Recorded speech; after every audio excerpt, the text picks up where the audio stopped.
Iniciamos el espacio de entrevistas en esta mañana. Nos acompaña Jorge Martínez, subsecretario de Secretarías, para comentarnos, analizar este tema de las salvaguardias, un tema que genera por la oposición muchos cuestionamientos y críticas, desde el gobierno, en cambio, una exigencia de entender la necesidad por la cual se la aplica y cómo esto, más allá del tema de la crisis, puede beneficiar también a la producción nacional. Gracias por acompañarnos y bienvenido. Las dos visiones son bastante claras. Uno aseguran que esta aplicación de salvaguardias viene a ser un impuesto más y que generará problemas en la economía, en la pequeña economía del país. El presidente de la República, en cambio, ha sido claro en explicar que no había otra opción tomando en cuenta las circunstancias económicas, no internas, sino externas que afectan al país. Bajo ese criterio, el Ecuador está preparado para enfrentar un tema tan delicado como es esta aplicación de salvaguardias y la producción nacional tiene la capacidad de solventar lo que va a generar la elevación de costos de los productos importados. Buenos días, Fabricio, muchas gracias por su invitación, un saludo a los televidentes. Yo creo que partiendo de la premisa que usted ha señalado, creo que hay que ratificar algunos conceptos de manera general. Indiscutiblemente este es un tema externo, ya esto está por demás señalarlo.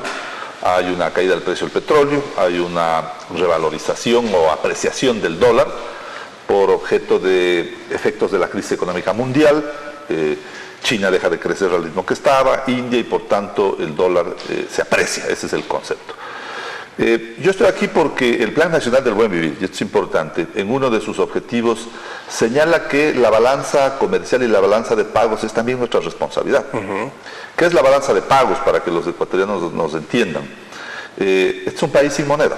Es un país en donde nuestra moneda es el dólar, adoptada en condiciones muy trágicas, y hay que recordarla después de una crisis que, sin lugar a dudas, creo que ha sido de los problemas económicos de los últimos tiempos con mayor afectación a la sociedad. Y al no tener moneda, obviamente no tenemos capacidad de política monetaria, de poder devaluar la moneda y por lo tanto hacer más competitivo nuestra balanza de pagos. Para darle cifras a nuestra comunidad, la balanza de pagos, si sacamos el petróleo, que es obviamente nuestro rubro más importante de exportaciones, tenemos un déficit comercial del orden de 3.500 millones de dólares.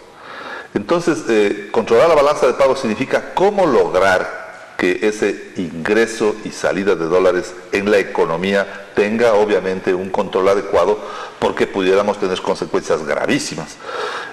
Por eso señalo que estas medidas van primero a sostener la dolarización, y esto es muy importante, porque si no adoptamos estas medidas y empezamos a tener una balanza comercial más deficiente, más deficitaria, obviamente las consecuencias en la economía pueden ser mucho más graves, de una parte. De otra parte, creo que también es necesario señalar que para poder proteger esa balanza comercial necesitamos obviamente lograr que el país reduzca también ese excesivo y agresivo crecimiento de las importaciones suntuarias. Esto es central también en una economía, en la medida en la cual estas importaciones se van sustituyendo sobre la base de lo que hemos señalado. Hemos señalado que hay que pasar de ser un país de exportación de materias primas a la sociedad del conocimiento. Esa es la meta central. Pero claro, eso es un proceso. Tenemos que ir desarrollando todas las iniciativas en la lógica de cambio de la matriz productiva para que el país, en definitiva, pueda ir evitando, ¿no es cierto?, este flujo excesivo. Si tomamos un ejemplo práctico que ya pasó, los almacenes chinos. Acuérdese usted cuando hace muchos años teníamos una cadena de tiendas que empezaban a competir de alguna manera, digámoslo así, de manera desleal, con productos incluso en algunos casos de dudosa calidad.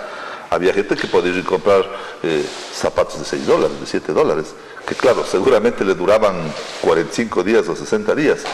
¿Qué tuvo que hacer el gobierno frente a esta avalancha? Establecer salvaguardas. ¿Para qué? Para evitar que sectores de la producción nacional no colapsen. Y allí tenemos un gran efecto en el tema, por ejemplo, de qué significó esa medida en el calzado.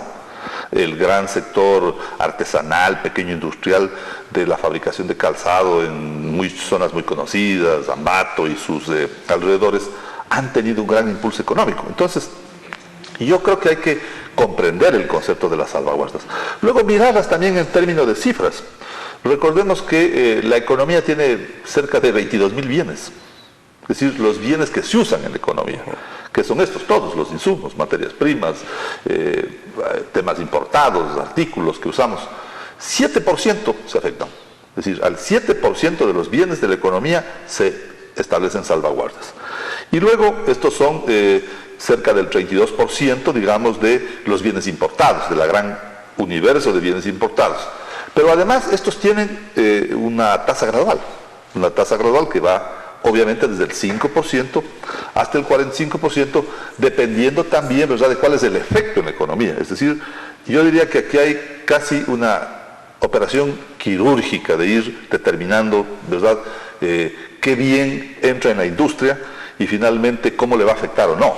Sin embargo, más allá de las visiones industriales y suntuarias que se ha esgrimido en torno a la justificación de este proceso y esta aplicación, hay que reconocer que hay afectaciones a la pequeña economía. Por ejemplo, el tema de las frutas.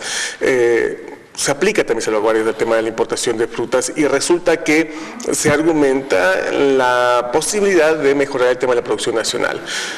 Sin embargo, vivimos en una época donde, por ejemplo, Ambato no produce la cantidad de frutas que requiere el país. Es más, la producción que en este momento tiene Ambato solamente es para el mercado local ambateño.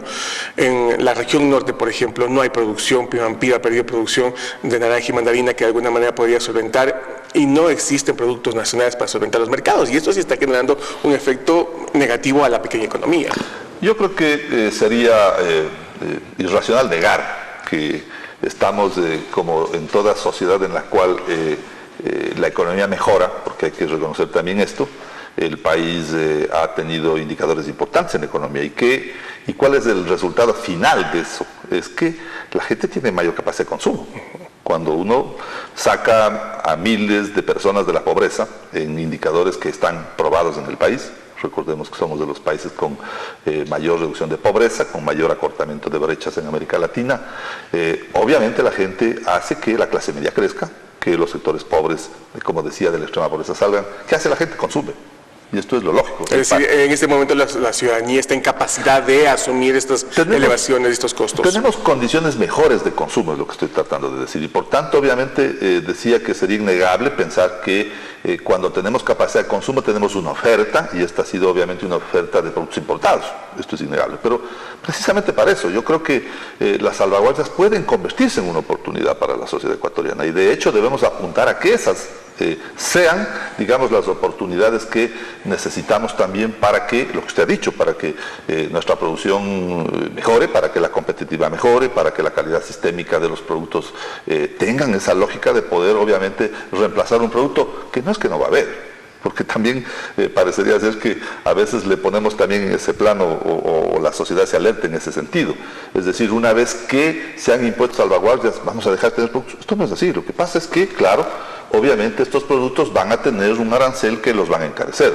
Y finalmente se trata entonces de orientar una lógica de consumo hacia los bienes nacionales. Esto sería lo ideal. Y para eso, claro, el gobierno también está listo y no hoy está acompañando a un conjunto de procesos de modificación productiva, de incentivos para que obviamente la producción mejore, la competitividad crezca y por lo tanto obviamente logremos que el efecto de estas salvaguardias tenga el menor impacto posible. Se ha señalado, como dije yo, una escala que va desde el 5 al 45% y que va afectando de forma distinta, ¿no es cierto?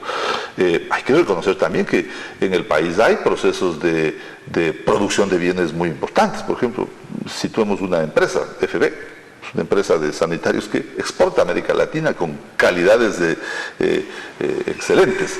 Esa es la lógica, me parece que esa es la visión a la que hay que ir. Hay que ir a lograr que el marco de importaciones no podrá ser sustituido en su totalidad, pero ir logrando que los bienes de producción nacional vayan lógicamente acompañados de calidad, pero además sobre todo que protejan una fase de la economía. Creo que hay un tema importante también que hay que resaltarle a nuestra comunidad.